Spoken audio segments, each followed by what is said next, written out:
with Mortal Kombat, we wanted to, again, create a backstory so that, to kind of give the characters a validity, to give them a reason for existing, and to give the players a reason to attach themselves to certain characters.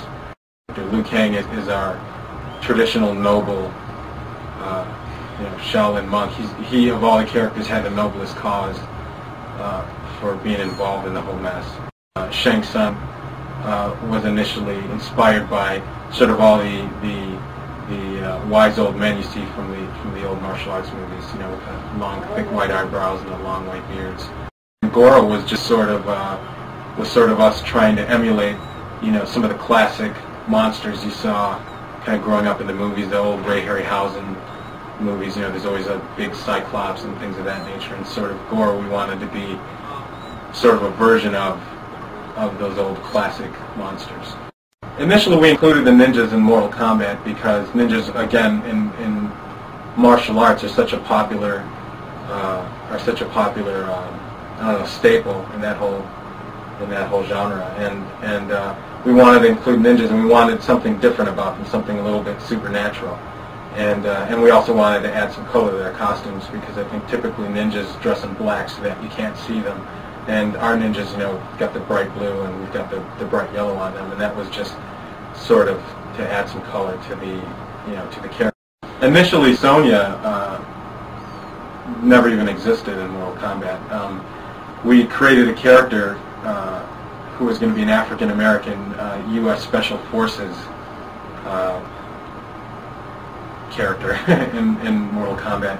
And his name, Jax's name, was Curtis Stryker in Mortal Kombat 1. And as we went on, it looked like we were only going to have space for 6 characters, but we wound up finding room for a 7th character and decided that we wanted to add a female.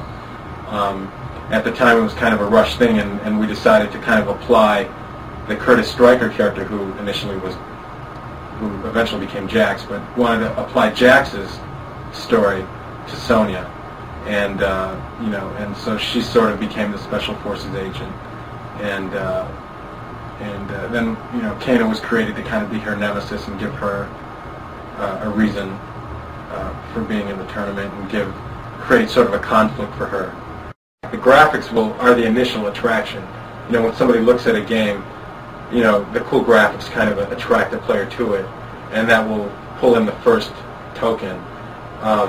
And then I think after they play it a few times and they realize, hey, this feels good and it's fun to play, that's what keeps them coming back. And that's what I think has made Mortal Kombat last so long, is just that it's the combination of good gameplay and good graphics.